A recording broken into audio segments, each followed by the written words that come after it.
രാത്രിയിൽ ദീപം അണയാതെ നിന്നു. ഒരിക്കൽ സൂര്യനുദിച്ച് 2 നാഴിക കടന്നപ്പോൾ ഗുരുകുലത്തിൽ നിന്നും സന്ദേശവുമായെത്തിയ സേവകൻ ആശ്ചര്യം പ്രകടിപ്പിച്ചപ്പോഴാണ് അപ്പോഴും ദീപം തെളിഞ്ഞു നിൽക്കുന്നുവെന്ന് ശ്രദ്ധയിൽപ്പെട്ടത്. മാളവികയും അഗ്നിമിത്രനും തമ്മിലുള്ള അനുരാഗത്തിൻ്റെ വിവരം ഇരാവതിയിലൂടെ പട്ടമഹിഷിനെ ധാരിണി അറിയുകയും മാളവികയെ തോഴി ബകുളാവലികയോടൊപ്പം കാരാഗൃഹത്തിലടയ്ക്കുകയും ചെയ്തു.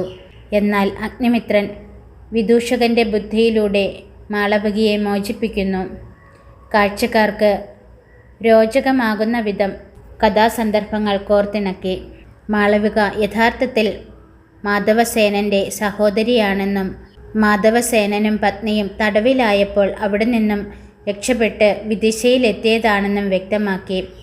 വിദർഭരാജ്യം യജ്ഞസേനനും മാധവസേനനുമായി വിഭജിച്ചു നൽകുവാൻ തീരുമാനിക്കുകയും അഗ്നിമിത്രൻ്റെ മകൻ വധുമിത്രൻ്റെ യവനന്മാരെ തോൽപ്പിച്ച് പുഷ്യമിത്രൻ ഏൽപ്പിച്ചയച്ച യജ്ഞാശ്വത്തെ മടക്കി കൊണ്ടുവന്നുമെന്നുള്ള കഥകൾ ഇടം നൽകി. പുത്രൻ്റെ വിജയത്തിൽ സന്തുഷ്ടനായ ധാരിണി അഗ്നിമിത്രനും മാളവികയും തമ്മിലുള്ള വിവാഹത്തിന് സമ്മതിച്ചു. വസന്തോത്സവം തുടങ്ങുന്നതിന് 3 പക്ഷങ്ങൾക്ക് മുമ്പ് കാളിദാസൻ തൻ്റെ രചനയുടെ അവസാന അംഗവും രചിച്ച് സന്തോഷത്തോടെ തൂലിക താഴെ വെച്ചു. നാടകം രംഗവേദിയിൽ അവതരിപ്പിക്കപ്പെടുന്നത് മനോമുകുരത്തിൽ തെളിഞ്ഞു. രംഗാനുയോജ്യമല്ലെന്ന് തോന്നിയ ചിലയിടങ്ങൾ മാറ്റിയെഴുതി. ചിലയിടങ്ങളിൽ കൂടുതൽ ഔചിത്യപൂർണമായ മാറ്റം വേണമെന്ന് തോന്നിയപ്പോൾ അതിനും മടിച്ചില്ല. ചില ശ്ലോകങ്ങൾ ചേർക്കുകയും ചിലവ സ്ഥാനവും സന്ദർഭവും ചിലപ്പോൾ ചില വരികളും മാറ്റി ഇണക്കി ചേർക്കുകയും ചെയ്തു. പിന്നീട് മനസ്സിൽ തിരക്കിട്ട അന്വേഷണമായിരുന്നു കഥാപാത്രങ്ങൾക്ക് യുക്തമായ നടീനടന്മാർക്കായി.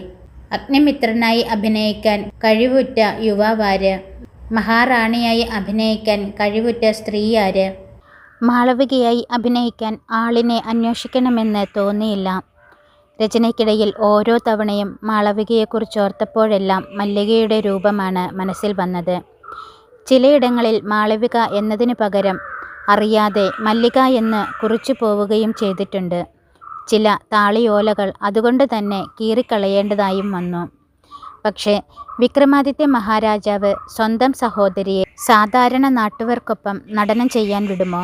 അനുവദിക്കുമായിരിക്കും. കാരണം കലയെ ഗണം തിരിച്ചു കാണുകയോ കലാകാരന്മാരെ കുലം നോക്കി അംഗീകരിക്കുകയോ ചെയ്യുന്ന ആളല്ല അദ്ദേഹമെന്ന് തോന്നുന്നത്. അന്ന് ഒരിക്കൽ മാത്രം കണ്ടതേയുള്ളുവെങ്കിലും മല്ലിക എന്നും തൻ്റെ മുന്നിലുണ്ടായിരുന്നു. പിന്നീട് നേരിട്ട് കണ്ടില്ല എന്ന തോന്നൽ ഒരിക്കലും ഉണ്ടായില്ല.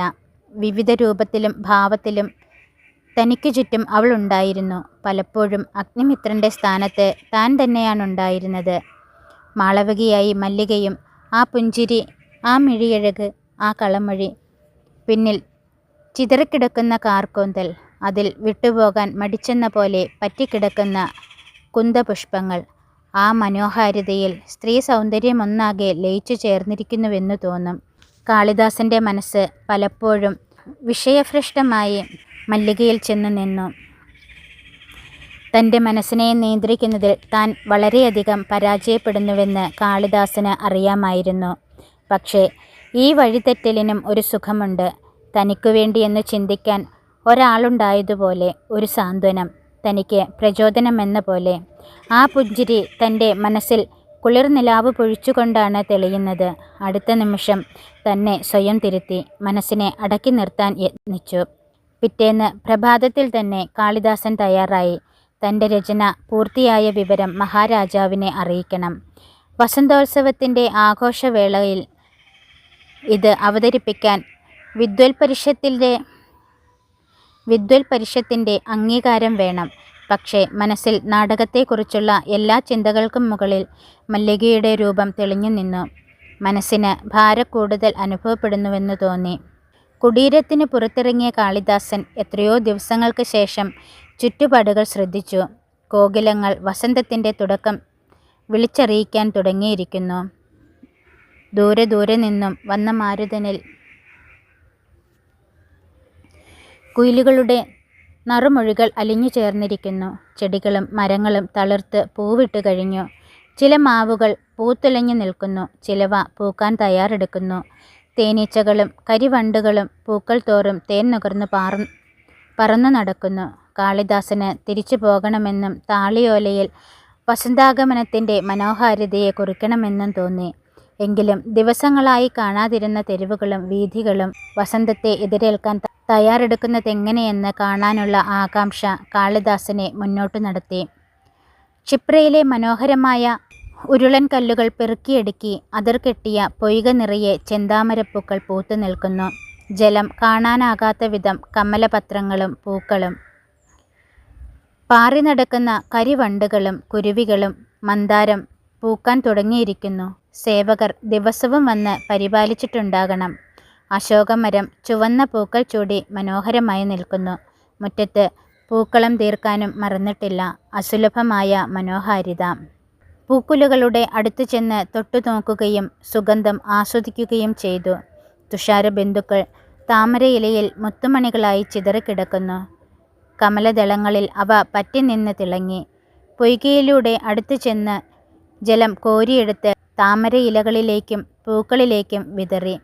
ഇലകളിൽ അവ തുഷാരബിന്ദുക്കളായി ചേർന്ന് സ്ഫടികമണികളെ പോലെ ഓടിക്കളിക്കുകയും പുഷ്പദളങ്ങളിൽ തേൻ നുകരാൻ വന്നിരുന്ന ഭ്രമരങ്ങളുടെ മേൽ പറ്റി നിന്ന് സൂര്യരശ്മികളേറ്റ് തിളങ്ങുകയും ചെയ്തു.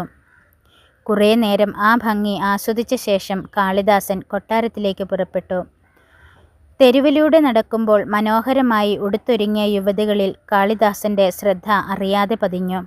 രാജരഥ്യകൾക്ക് മനോഹാരിതയേകുന്നത് ഈ യുവതികളാണ്. സ്വർണ്ണ കർണാഭരണങ്ങൾക്കുമേൽ കാർക്കൂന്തലിൽ ചൂടിയ കർണികാര പുഷ്പങ്ങൾ അവർക്ക് കൂടുതൽ ശോഭയേകി. മുടികൾക്ക് പിന്നിലണിഞ്ഞ അശോകപുഷ്പങ്ങളും മല്ലികപ്പൂമാലകളും ചെമ്പകമലരുകളും സൗരഭ്യം പരത്തി. വസന്തകാലം അങ്കനമാരിൽ യോജിച്ച കാലമാണെന്ന് കാമദേവന് തോന്നിക്കാണുമെന്ന് കാളിദാസൻ മനസ്സിൽ പറഞ്ഞു.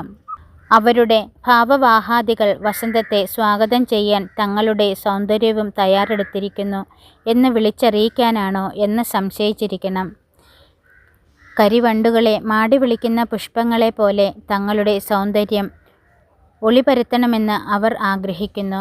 പുരുഷന്മാർ പതിവ് പോലെ അവരുടെ കൃത്യങ്ങളിൽ ഏർപ്പെട്ടിരിക്കുന്നു. തങ്ങളുടെ സൗന്ദര്യത്തിലേക്ക് ആരെയും മാടി വിളിക്കണമെന്ന ഭാവം അവർക്കില്ല. മഹാദേവനെ ആക്രമിച്ചതിലുണ്ടായ ദുരനുഭവം കാരണമാണോ അനങ്കന്റെ ദൃഷ്ടി പുരുഷന്മാരിൽ പതിക്കാൻ മടിക്കുന്നത്? കൊട്ടാര കവാടത്തിൽ എത്തിയത് കാളിദാസൻ അറിഞ്ഞില്ല. കൊട്ടാരമുറ്റത്തു നിറയെ പൂത്തുനിന്ന ചെമ്പകമലരുകളുടെ സുഗന്ധം ശ്രദ്ധ തിരിച്ചപ്പോഴാണ് താൻ കവാടത്തിനടുത്തെത്തി എന്ന് കാളിദാസന് മനസ്സിലായത്. ദിവസങ്ങളോളം കാണാത്തതെന്താണെന്ന് ദ്വാരപാലകർ കുശലം ചോദിച്ചു. അപ്പോഴാണ് തോളത്ത് തൂക്കിയ ഭാണ്ഡക്കെട്ടിന് താളിയോലകളുടെ ഭാരമുണ്ടെന്ന് അനുഭവപ്പെട്ടത്.